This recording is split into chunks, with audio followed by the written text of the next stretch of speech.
Hello everyone, welcome back to our YouTube channel. तो कैसे हैं आप सभी अच्छे होंगे, मस्त होंगे, स्वस्थ होंगे। तो हमारी जो क्लासेस चल रही थी कंटिन्यू 10th क्लास की, उसी में ही हम जो हमारा चल रहा था रियल नंबर, उसका आगे का पोर्शन करेंगे। इरेशनल नंबर्स के बारे में देखेंगे और उसी का प्रूफ देखेंगे कैसे इरेशनल नंबर प्रूव करते हैं। ठीक है, तो आई जो हमारी पहले की जो भी वीडियो है इसकी चैप्टर की, वो आपको यहाँ पे आने से पहले वो देखनी है ताकि आपको समझ में आए जो चैप्टर में क्या क्या चीजें हैं, क्या रेशनल नंबर होता है, फिर ही समझ में आया क्या इरेशनल। तो डिफरेंस कर पाओगे आप, तभी आपको पढ़ने में इंटरेस्ट आएगा। तो उससे पहले आपको वो वीडियो देखनी है और ये वीडियो भी आपको स्टार्टिंग से लेकर एंड तक पूरी देखनी है, क्योंकि हर एक चीज जो भी बताई जाएगी, हर एक क्वेश्चन सभी इंपॉर्टेंट है, कोई भी स्किप नहीं करना है।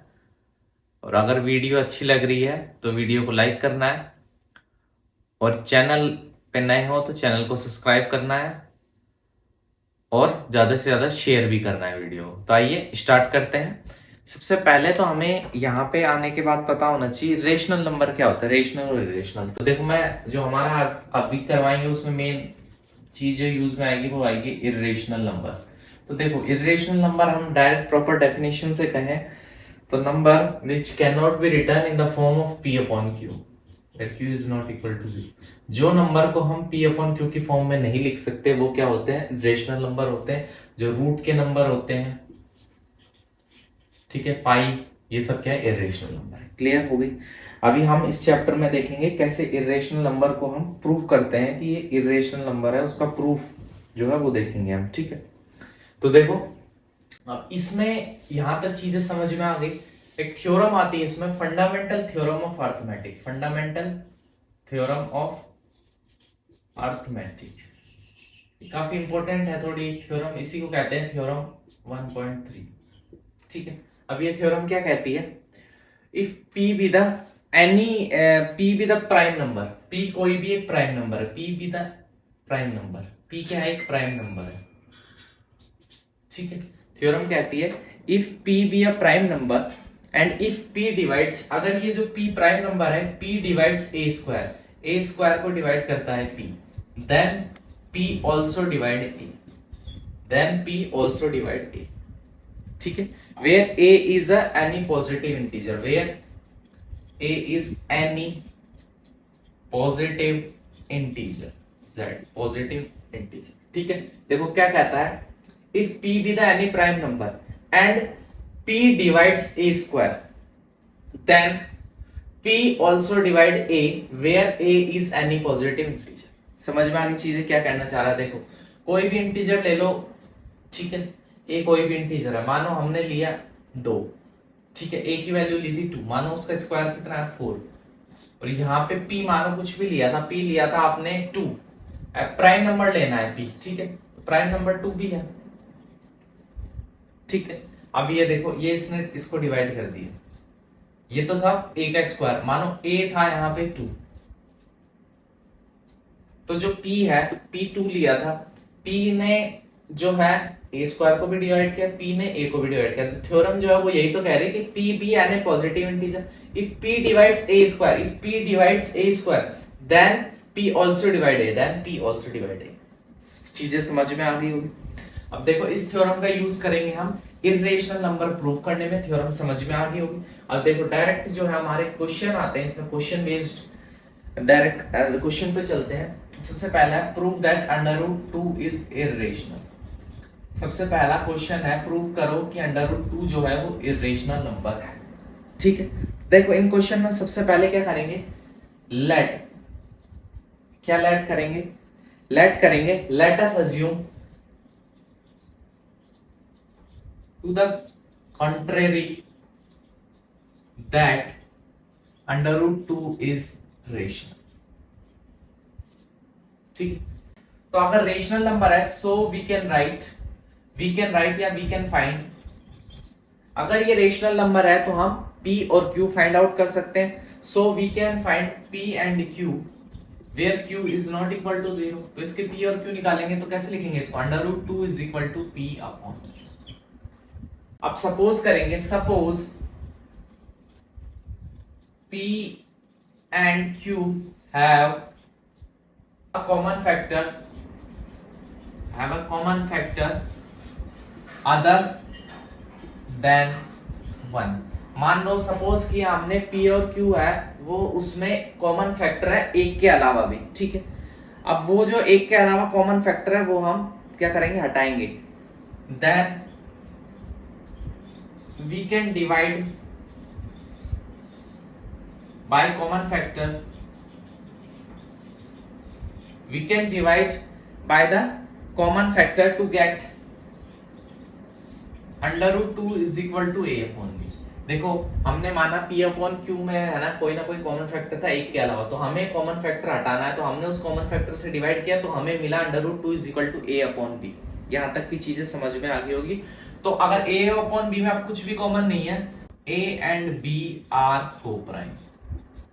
कोप्राइम नंबर हो गए इसमें, ये दोनों a और b जो है वो कैसे हो गए, कोप्राइम हो गए। क्यों? क्योंकि इनमें जो भी कॉमन था हमने कट कर दिया, इसलिए अब इनमें 1 के अलावा कुछ भी कॉमन नहीं है, a और b कोप्राइम हो गए, ठीक है। तो सो वी कैन राइट, तो हम इसे लिख सकते हैं, कैसे लिख सकते हैं, √2b इज इक्वल टू, ऐसा लिख सकते हैं। क्या किया, क्रॉस मल्टीप्लाई किया, ऐसा लिख दिया, ठीक है।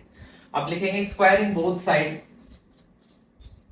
अगर दोनों तरफ स्क्वायर करेंगे तो देखो √2 का स्क्वायर 2, b का square b square is equal to a square. क्या लिखा, 2b square is equal to a square. समझ में आ गया। देयरफॉर यहां से हम लिख सकते हैं देयरफॉर 2 डिवाइड्स a स्क्वायर। यहां से हम ऐसा कह सकते हैं, देखो a स्क्वायर जो 2 है वो a स्क्वायर को डिवाइड करेगा, 2 जो है वो a स्क्वायर को डिवाइड करेगा, क्लियर। देन बाय थ्योरम 1.3, अब जो हमने थ्योरम पढ़ी थी इससे जस्ट पहले, फंडामेंटल थ्योरम ऑफ अरिथमेटिक, अगर a स्क्वायर को डिवाइड कर रहा है कोई भी प्राइम फैक्टर, कोई भी प्राइम नंबर, तो a को भी डिवाइड करेगा। Then 2 divides a also.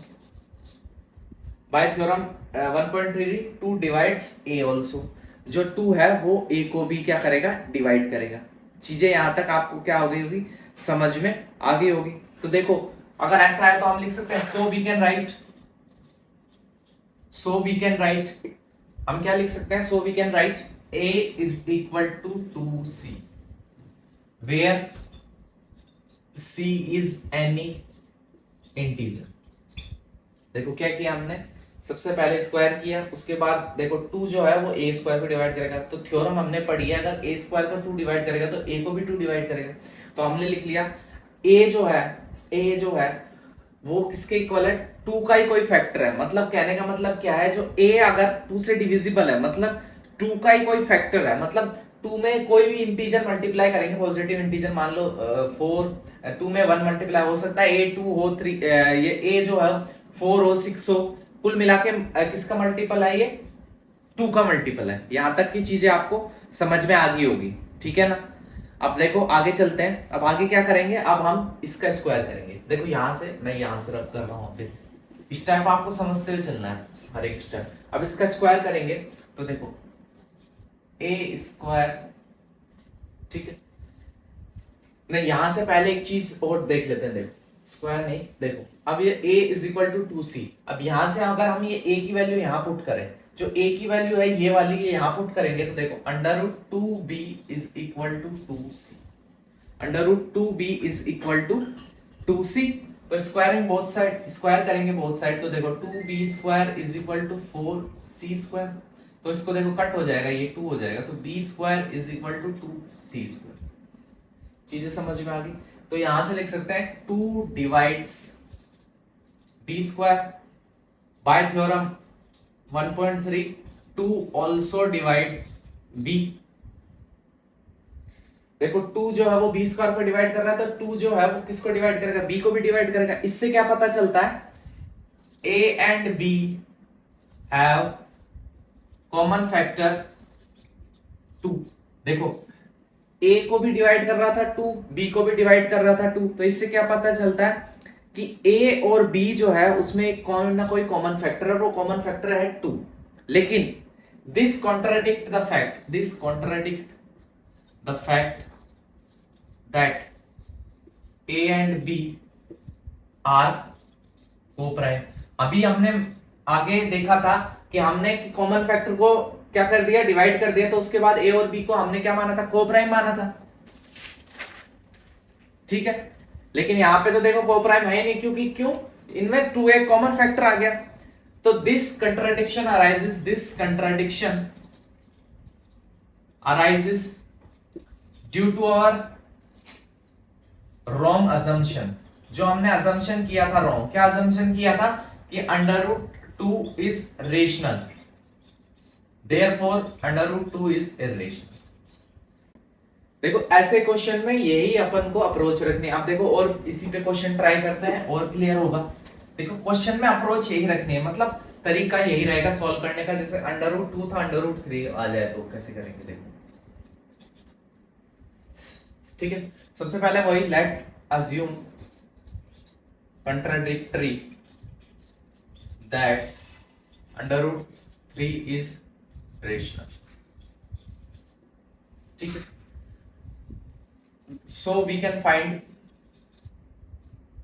a and b। तो हम a and b निकाल सकते हैं। b is not equal to 0, तो under root 3 is equal to a upon b, ठीक है। यहां तक चीजें लिख दी हमने। अब देखो आगे करते हैं। Suppose a and b have common factor other than 1। माना कि a और b में कुछ ना कुछ कॉमन फैक्टर है एक के अलावा, ठीक है। By dividing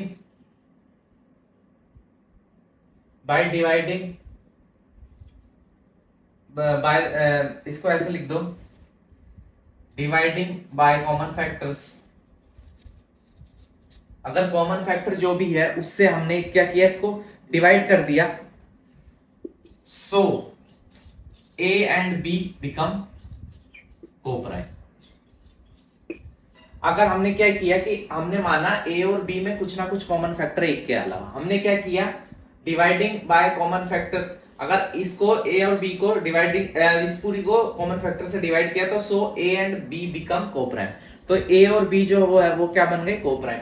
so b under root 3 is equal to, कुछ नहीं किया, यहां पे इसको क्रॉस मल्टीप्लाई किया, ये लिख सकते। अब देखो वही तरीका, स्क्वायरिंग बोथ साइड स्क्वायर करेंगे तो b square 3 is equal to a square.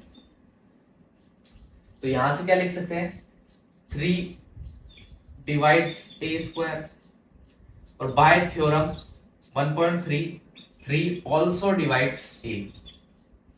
चीजें समझ में आ गई। तो इसके बाद हम लिख सकते हैं then we can write a is equal to 3c, कि जो a है वो 3 का कोई ना कोई मल्टीपल है, मतलब c यहां पे क्या है, c इज एनी इंटीजर। वही पिछले वाला पैटर्न लेके चल रहे हैं। अब क्या किया हमने, a की वैल्यू, ये रही a की वैल्यू, वो यहां पुट कर दी, तो b under root 3 is equal to 3c। अब स्क्वायरिंग बोथ साइड करेंगे, स्क्वायरिंग बोथ साइड, तो b square 3 is equal to 9c square. अब देखो कट करेंगे तो b square is equal to 3c square, ठीक है। तो यहां से क्या कह सकते हैं, 3 डिवाइड्स b स्क्वायर, और by theorem 1.3 3 also divides b, ठीक है।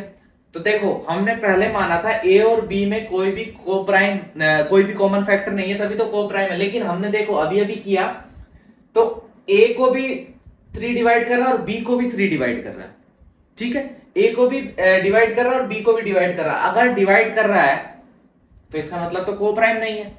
तो ये कंडीशन आई क्यों, ये कंडीशन एग्जिस्ट ही क्यों करी, this contradiction arises due to, या फिर देखो इससे पहले एक स्टेप लिख सकते हैं, therefore a and b have 3 as a common factor and this contradiction arises due to our wrong या incorrect, जो आपको सही लगे, incorrect assumption that under root 3 is rational. जो हमने incorrect assumption किया था, यहां पे ये रहा कि अंडर रूट 3 इरेशनल है, तो ये हमने कॉन्ट्राडिक्टरी, ये बिल्कुल ही कंट्राडिक्शन किया था, गलत हमने माना था, इसी की वजह से ये हो रहा है। So we can conclude that √3 is irrational. समझ में आ गया होगा पैटर्न, कैसे पैटर्न पे लेके चलना है क्वेश्चन को, कैसे अज्यूम करना है पहले, फिर कैसे सॉल्व करते हुए इसको पहुंचना है। ठीक है, इसके और क्वेश्चन भी करेंगे। अभी एक और इसी में ही प्रूव करने में इसी ऐसे ही क्वेश्चन और होते हैं पैटर्न के, वो करवाते हैं। ठीक है, आप देखो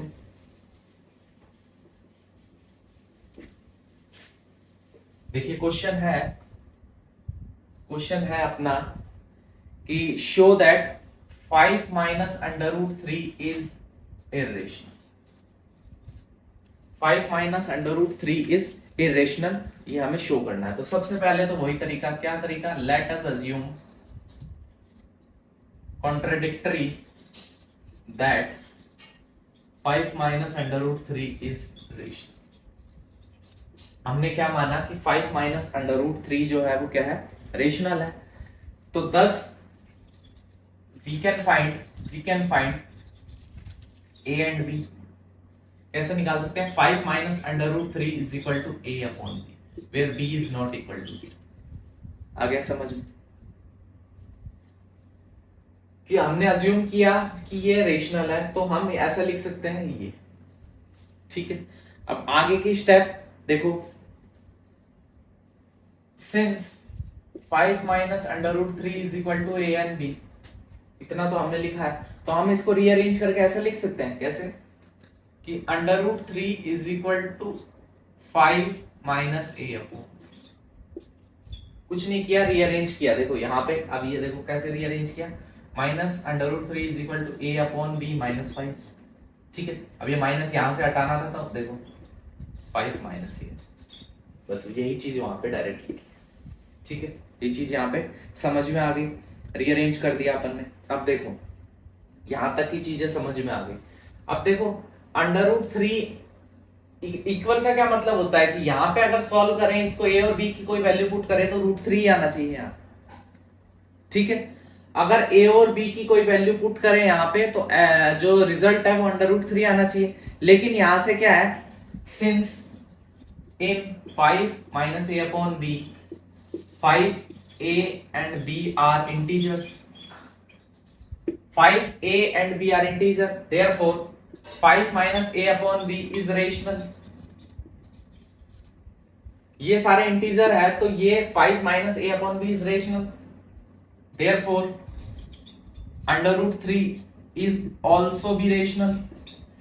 इस हिसाब से अगर देखो जो RHS है वो रेशनल आ गई, तो इक्वल अभी तो होगा, तब ये भी रेशनल आए √3।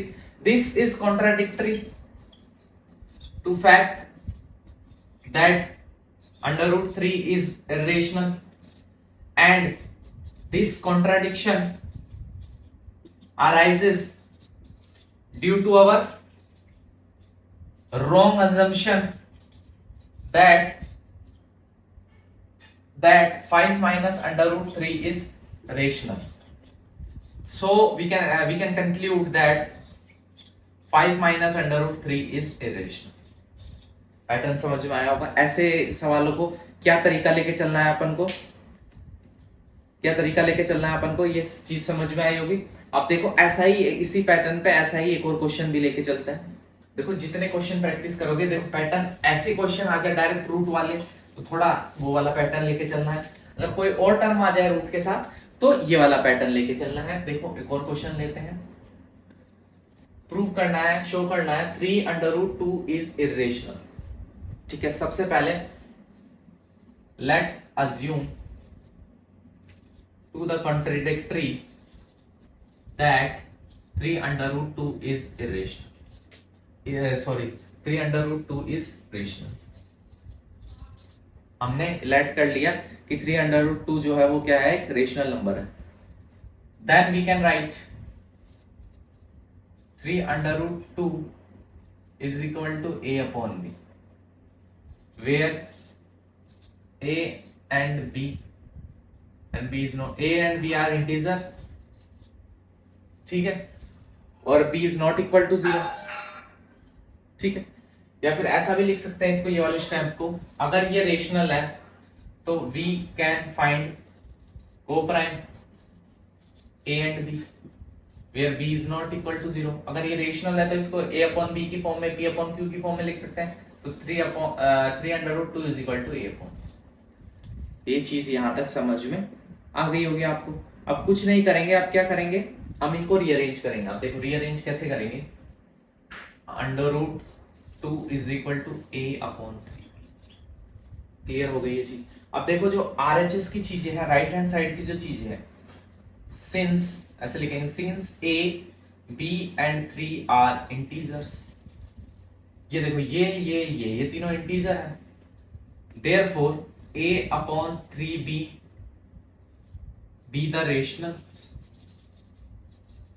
इसका मतलब ये जो पार्ट है ये कैसा होगा, रेशनल होगा। ठीक, so under root 2 is also be rational.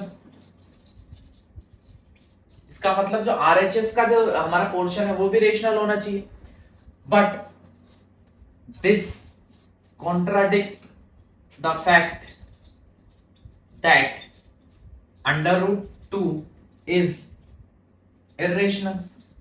लेकिन ये तो कॉन्ट्राडिक्टरी हो गया। हम तो कहते हैं अंडर रूट 2 इर्रेशनल है, तो फिर ये कॉन्ट्राडिक्शन आया क्यों, ये गड़बड़ आई तो आई क्यों आई, because due to this वापस लिखो, this contradiction arises due to our wrong assumption।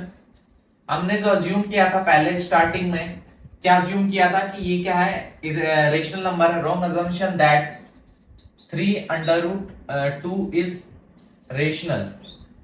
so we can conclude that 3 under root 2 is irrational. चीजें समझ में आ गई होगी। क्वेश्चन देखो, हमने अभी इसके और क्वेश्चन भी आपको प्रैक्टिस कराएंगे। आपको ये नहीं सोचना है कि ये तो क्वेश्चन करा दिया, अब ये ओवर हो गया प्रूव करने का। ये क्वेश्चन हमने आपको कराया है। ये वीडियो मेन जो है इतना ही कराने का ये मकसद था कि आपको समझ आ जाए कैसे हमें, एक तो ये चीज समझ में आ जाए कैसे हमें इरेशनल प्रूव करना है, उसके अलावा इन क्वेश्चन की आप प्रैक्टिस करो। तो जो नेक्स्ट वीडियो में हम इसी के और क्वेश्चन प्रैक्टिस कराएंगे, तो आप जो है साथ के साथ प्रैक्टिस करो, आपको इंटरेस्ट आएगा, मजा आएगा उसको करने में कि क्वेश्चन हमसे सॉल्व भी हो रहे हैं। इसके लिए ये वाली वीडियो में जो रिमेनिंग क्वेश्चन है वो लेके चलेंगे नेक्स्ट वीडियो में। तब तक के लिए जो पढ़ाया है उसको रिवाइज करिए। वीडियो अच्छी लग रही है तो वीडियो को लाइक करें, चैनल पे नए हैं तो चैनल को सब्सक्राइब करें। अगर चैनल पे जो हमारी मेहनत है, मतलब जो हम एफर्ट्स लगा रहे हैं, वो आपको पसंद आ रही हो, बिल्कुल फ्री में आपको अच्छी अच्छी क्लासेस दे रहे हैं, तो ज़्यादा से ज़्यादा शेयर करें, सब्सक्राइब भी करवाएं और लाइक भी करें। मिलते हैं ऐसी अच्छी नई एक और वीडियो में। तब तक के लिए टेक केयर, बाय।